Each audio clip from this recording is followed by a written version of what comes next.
Once upon a time, in a quiet little village, tucked away by a whispering forest, there lived a girl named Lila.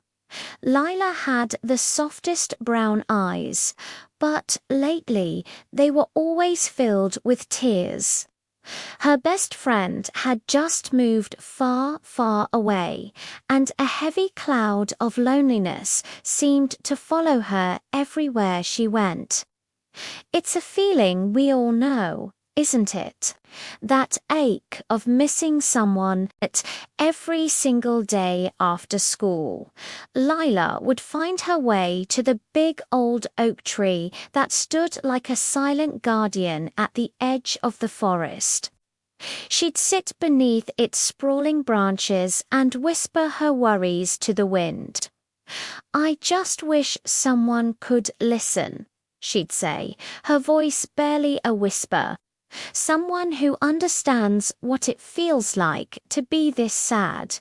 But this time, it wasn't the wind that answered. From behind a thicket of bushes, a deep, sorrowful sigh drifted through the air. "Who's there?" Lila asked, quickly wiping a tear from her cheek. Out from the greenery stepped a lion. But this wasn't a fierce, scary lion from the storybooks. His golden mane was tangled with leaves and twigs, and his eyes held a sadness so deep it mirrored her own. "Don't be afraid," he said, his voice gentle and low. I'm not very good at roaring anymore." Lila blinked in surprise. A lion who couldn't roar, but lions are supposed to roar, she said, a hint of curiosity replacing her fear.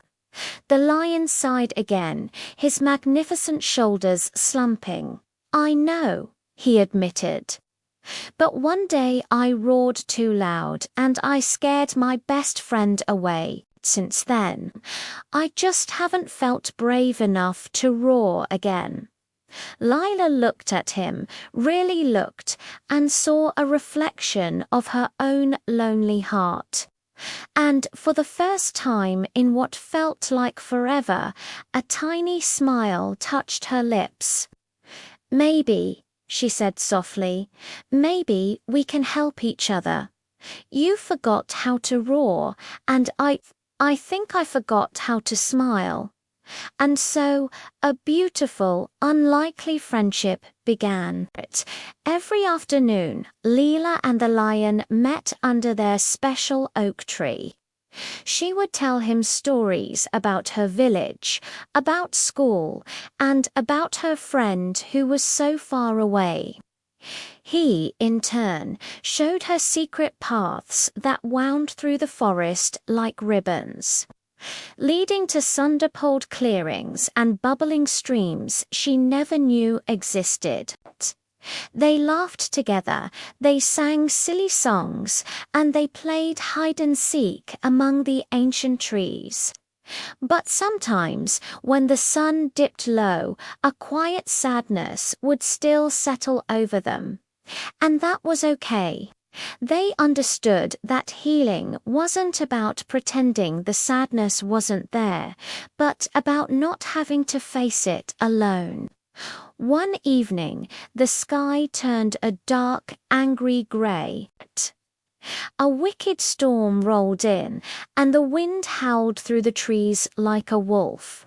Lightning split the sky, followed by claps of thunder so loud they shook the ground. The villagers all scurried inside, bolting their doors. But Lila was caught outside, shivering under the oak tree, soaked to the bone and completely terrified. Just then, the lion found her. "I can't get home," Lila cried, her voice trembling as another crash of thunder echoed above them.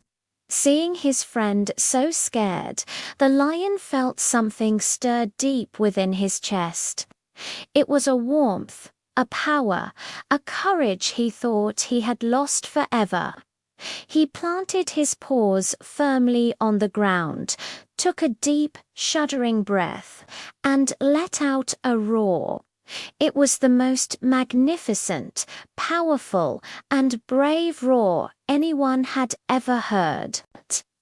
The thunder seemed to pause, as if in surprise. The mighty trees bowed their heads, and the furious rain softened to a gentle pit-patter. Lila's eyes went wide with amazement, and then she clapped her hands. "You did it!" she cried, her face breaking into a huge, genuine grin. "You roared." The lion beamed, his sad eyes now sparkling with pride. "And so did you," he said, his voice rumbling with happiness. You smiled again. From that day on, Lila was never lonely again. She and the lion, her brave, roaring friend, met every single day under the oak tree. She was the girl who found her smile, and he was the lion who found his roar. And even today, if you happen to walk through that very forest on a quiet afternoon, you might just hear the sound of laughter, one soft and one strong, side by side. It's a beautiful reminder that even the bravest hearts can feel sad. But when we share our courage with a friend, we help each other shine again. Thanks for listening to our story today. If it brought a little warmth to your heart, please give this video a like and subscribe for more tales. See you next time.